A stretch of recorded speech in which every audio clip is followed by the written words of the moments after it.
Good morrow, Mr. Saunders. Leis an tAthair Peadar ó Laoire, as mo Scéal Féin. Is cainlumm lá áirithe, nuair a bhí me istóilm 3 bliana d'aois. Bhí gort nó cuinlach sa pharc a bhí ar aige tí amach. I drágur réigean dom fannacht de stig.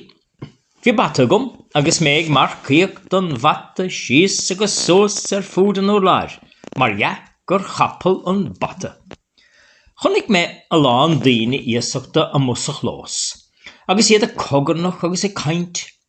Hig me go raibh duine mór éigean ag teacht, agus go raibh siad a féamh leis.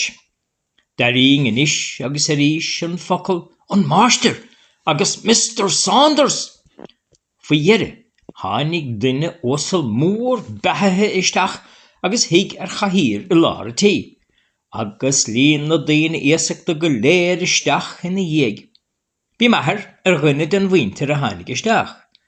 Is é a chur an chathaoir I lár tí don duine osal chun go saothach sé ire.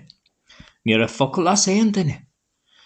Ní bhíoh scáin ná agla orm féin an uair sin ribh éon 6 duine, osal ná ísisiil.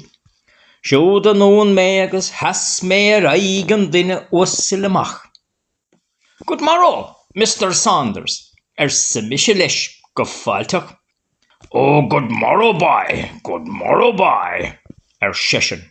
Agus rug sé ar hóling orm, agus haring sé chuige me, go raibh me idir a rá glúnige. Tell me, my boy, sesin, did you eat any meat today? Don't you know, sa mise láthreach bone, that I ate a piece of a goose long ago when it was Christmas? Vas me go dit con tannum torte as a raibh láthreach le neart gáire. Gáir an duine osal féin leis, agus scaoil sé uig me.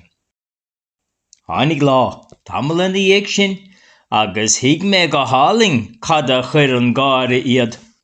Chun an císa ardúbartha sé tháinig an máister an uair sin.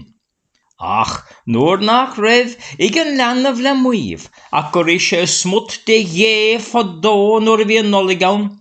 Buineag na cosa glan ó éon leiscíal chun an císa ardú. Sin éon rud a chuir a gáire iad go léir. Gáir an duine osal féin, ach istóilm gur bheith gáire cheann gáite an gáire a rinne sé. Scaoil sé uig me tapa go maith ar éon chuma. Níor hastig a hille den dhéuig.